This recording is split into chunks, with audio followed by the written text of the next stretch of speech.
देखो बच्चों, अपन पढ़ रहे थे प्रश्नावली नंबर 5.2, ठीक है। और इसके मैंने आपको क्वेश्चन नंबर फर्स्ट के अंदर जो पार्ट थे वो आपको कंप्लीट करवाए थे और कुछ छोड़े थे, तो आपने कर लिए होंगे और नहीं कर रहे हो तो आप मुझे बताएं। और देखो, कोई भी बच्चा जो है अभी तक मेरे पास ना तो आप फोटो सेंड कर रहे हो, आप जो होमवर्क कर रहे हो, मैंने कहा था आप जो भी क्वेश्चन करते हो, ठीक है, जो मैं आपको करने को देता हूँ आप मुझे वापस सेंड करा करो। मुझे पता तो चले ना कोई बच्चा पढ़ रहा है या नहीं पढ़ रहा है। तो पता चल रहा है मैं पढ़ाई जा रहा हूँ 5.1 पूरी हो गई, कोई बच्चा क्वेश्चन ही करके नहीं सेंड कर रहा है। तो 5.2 के जो मैंने आपको क्वेश्चन छोड़े थे, ठीक है, जैसे मैंने आपको फर्स्ट बताया था, थर्ड बताया था, बाकी के जो 2 क्वेश्चन रिमेनिंग थे वो आपको मुझे सेंड करना है, ठीक है ना। और नहीं सेंड करोगे ना तो देखना फिर तुम स्कूल खुलने दो, फिर बताऊंगा मैं तुम्हें, ठीक है। अच्छे से बिल्कुल भी तुम लोगों को ना तो तुम कुछ पूछोगे ना तो बताऊंगा भी नहीं तुम लोगों को, ठीक है। तो बुरा मत मानना, देखो पढ़ाई करो अच्छे बच्चों की तरह। सेकंड क्वेश्चन है अपना, देखो कल मैंने आपको थोड़ा सा समझाया था कि सेकंड क्वेश्चन में अपन को क्या करना है। इसमें लिखा हुआ है कि एक एपी दे रखी है, मतलब एक समांतर श्रेणी दे रखी है जिसके अंदर इस तरीके से 10, 7, 4, ठीक है। और आगे बोल रखा है कि इसका 30वां पद ज्ञात करना है तुमको। क्या ज्ञात करना है? इसका 30वां पद, ठीक है। तो देखो बच्चों, अब अपने पास एक सूत्र है ओनली। कौन सा सूत्र है? ये वाला, ये कि ए एन बराबर ए प्लस एन माइनस 1 और ये डी, ये सूत्र है अपने पास। तो यहाँ पे आपको जो भी पद ज्ञात करना है वो अपन को इस सूत्र की सहायता से ज्ञात करना है। अब n की जगह पे क्या बोल रहा है? 30वां पद ज्ञात करना है। तो यहाँ पर ये a, इसकी जगह पे लिखेंगे 30। a का मान कितना है? देखो a जो सबसे पहले लिखा होता है उसको बोलते हैं अपन a, तो ये है 10। n कितना था? 30 बोल रहा है क्वेश्चन में, तो a कम करके लिखेंगे। और d कितना है? देखो 7 में से 10 को माइनस करो आप, कितना आएगा? माइनस का 3 आएगा, ठीक है। तो यहाँ पे प्लस माइनस अपन को ध्यान रखना है, ओके ना। तो 7 में से 10 जाएगा तो क्या बचेगा? माइनस का 3 बचेगा। अब आगे चलते हैं, ये a 30 बराबर ये 10 तो ऐसे कैसे ही, प्लस यहाँ से बचेगा 29 और यहाँ से बचेगा कितना? माइनस का 3। इसको गुणा करना है। अब 29 को 3 से गुणा करो, कितना आएगा? 29 को 3 से गुणा करेंगे तो, ठीक है, ऐसे करो, 30 को 3 से गुणा कर दो, कितना होता है? कितना होता है? 0, 90 होता है। 90 में से 3 कम कर दो, 87 आएगा।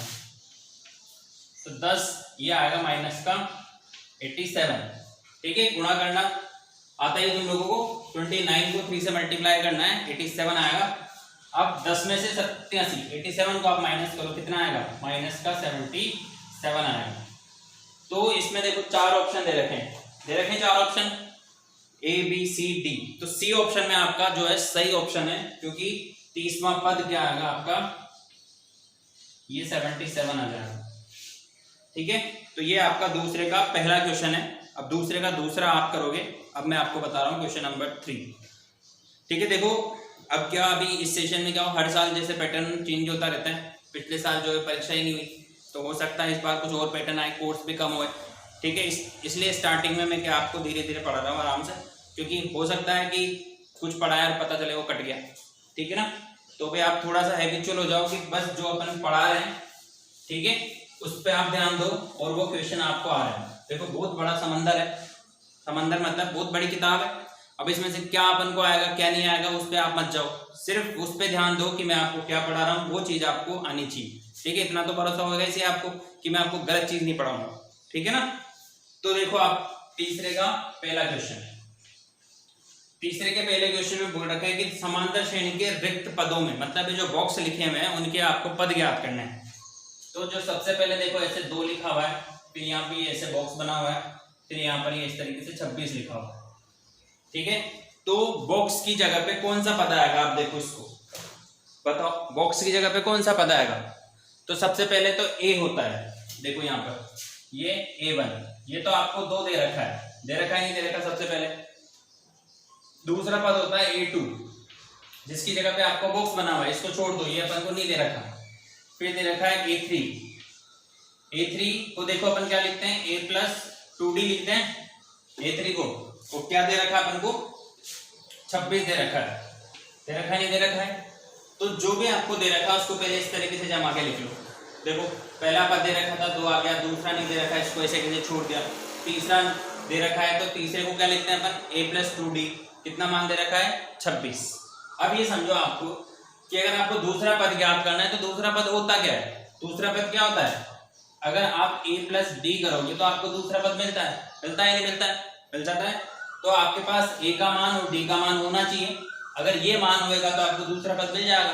ठीक है, तो a का मान तो आपको है दे रखा है यहाँ पे, ये रहा 2, ये किसका मान है, a का, पर d का मान नहीं है, तो d का मान अपन क्या करेंगे, ज्ञात करेंगे। कैसे करेंगे समझो, तो इस पे आ जाओ आप, a की जगह पे तो 2 लिखा हुआ है प्लस ये 2d बराबर 26। अपन ने क्या करा, समीक ये जो a3 का मान था उसमें a का मान पुट कर दिया। अब आगे चलो, इस 2 को उधर भेज दो, तो ये 2d बराबर क्या हो गया बच्चों, 26 माइनस 2, 26 में से 2 जाएगा, कितना बचेगा, 24 बचेगा। ठीक है, और इस 2 को कहाँ भेज दो, इधर बटे में भेज दो, ऐसे करते हैं ना अपन। तो ये 24 कट गया 2 से कितनी बार, 12 बार, तो d का मान कितना आया, 12। अब वापस आ जाओ आप a2 पे, तो ये इसलिए ये a2 बराबर क्या होता है, a प्लस डी होता है। a का मान कितना आया था, दे रखा था क्वेश्चन में 2 प्लस d का मान कितना आया 12, कितना हो जाएगा ये हो जाएगा 14, कितना हो जाएगा 14 हो जाएगा। देखो आपको समझ में आ रही है नहीं आ रही बात, ध्यान से समझो। पहला पद दे रखा था, दूसरा नहीं दे रखा था, उसको a प्लस डी लिखा, तीसरा दे रखा था a प्लस 2d लिखते हैं, जो कि अपन को कितना दे रखा था 26। इस तीसरे पद में इस a की जगह पर इस मान को हटा के कौन सा मान रखा है, ये मान रखा है। ठीक है, 2 आ गया। अब इस 2 को उधर भेजेंगे, 24 बचा, बाकी का तो आता है आपको, 2 से काट देंगे 12 बचेगा, 12 को 2 से जोड़ेंगे कितना जाएगा 14 आ जाएगा, यहाँ पर ये 12। ठीक है ना, तो ये तीसरे का पहला क्वेश्चन है। अब देखो इसके अंदर बहुत सारे ऐसे क्वेश्चन है जिसके अंदर बॉक्स बने हुए 5 क्वेश्चन है ऐसे। ठीक है, तो इसका मैं आपको एक और क्वेश्चन बता देता हूँ, बताओ। अब बताता हूँ मैं आपको, सेकंड बता देता हूँ, क्योंकि थर्ड में तो देखो जैसे ये पहला आपने करा है वैसे के वैसे ही थर्ड क्वेश्चन भी ऐसे होगा, क्योंकि पहला पद दे रखा है। दूसरे में देखो आप, दूसरा पद नहीं दे रखा है, दूसरे में पहला पद नहीं दे रखा है, तो इसको कॉपी कर लो आप। ठीक है, अगर मीटर गया हो तो कोई बात नहीं, वीडियो को पॉज करो फिर कॉपी करो। ठीक है, अब मैं बता रहा हूँ आपको तीसरे का सेकंड क्वेश्चन। देखो तीसरे के सेकंड क्वेश्चन में इस तरीके से बना हुआ है कि ये बॉक्स बना हुआ है, फिर लिखा हुआ है 13, फिर लिखा हुआ है बॉक्स, फिर वापस लिखा हुआ है 3। ठीक है, अब देखो आप कहोगे कि सर हम तो हिंदी मीडियम के बच्चे, आप अंग्रेजी क्यों बोलते हो बीच में। ठीक है, 3 2 तो इतनी सी तो चलती आ रहा है ना, इतनी सी तो बोल ही सकते हैं अपन। अब देखो सबसे पहले बॉक्स दे रखा है, तो बॉक्स को अपन सबसे पहले, मतलब ये आपका प्रथम पद है जिसको कि आप a1 कहते हो, a देते। ठीक है, दूसरा पद a2 को अपन क्या लिखते हैं, a प्लस डी लिखते हैं, और इसका मान आपको दे रखा है 13 दे रखा है। फिर ये तीसरा पद कुछ नहीं दे रखा, पर अपन को पता है तीसरे पद को अपन क्या लिखते हैं, a प्लस 2d लिखते हैं। आगे चलो, चौथा पद इसको क्या लिखते हैं अपन, a प्लस 3d लिखते हैं, और इसका मान कितना दे रखा है अपन को, 3 दे रखा है। ठीक है, समझो इसको। 4 पद दे रखे थे और चारों पदों को मैंने यहाँ पे क्या कर दिया, खोल के लिख दिया। समझ में आ रहा है नहीं आ रहा है, देखो अब क्या करना है अपन को, a3 का मान ज्ञात करने के लिए अपन को a और d चाहिए। यहाँ पे दोनों ही नहीं दे रखे हैं। ठीक है, तो दोनों ही नहीं दे रखे, पर यहाँ पे ये a2 में और a4 में 2 चीजें दे रखी जिससे अपन इसको ज्ञात कर सकते हैं। तो इसके पीछे तो लिखो समीकरण नंबर 1 और इसके पीछे लिखो समीकरण नंबर 2। अब देखो आप समीकरण नंबर 1 और 2 से, समीकरण नंबर 1 और 2 से कैसे, a प्लस डी बराबर कितना 13, और इसमें a प्लस 3d बराबर कितना 3, और इसको माइनस कर दो। ऐसे सवाल सीखेंगे अपन बहुत सारे। समीकरण नंबर 1 में से समीकरण नंबर 2 को अपन क्या कर रहे हैं, घटा रहे हैं, माइनस कर रहे हैं, तो यहाँ माइनस का चिन्ह आ जाएगा, यहाँ पे भी माइनस का चिन्ह, और यहाँ पे भी आएगा चिन्ह माइनस का चिन्ह। अब देखो ये प्लस की संख्या है, ये माइनस की संख्या है, तो इससे तो ये कट गया। ठीक है, ये d है और ये 3d है, तो 1 में से 3 जाएगा, कितना बचेगा, माइनस का 2 बचेगा, तो ये माइनस का 2d बचा, बराबर 13 में से 3 गया, कितना बचा 10 बचा।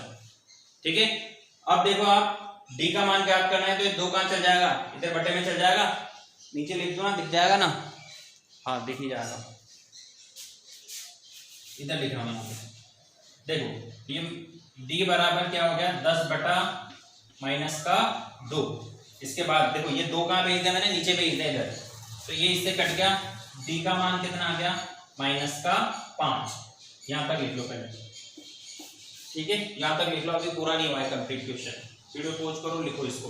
डी का मान कितना आ गया 5, इस डी के मान को अपन समीकरण नंबर 1 में रखेंगे और ये दोनों ज्ञात करेंगे, लिख लो इसको, ठीक है। अब आ जाओ आप वापिस,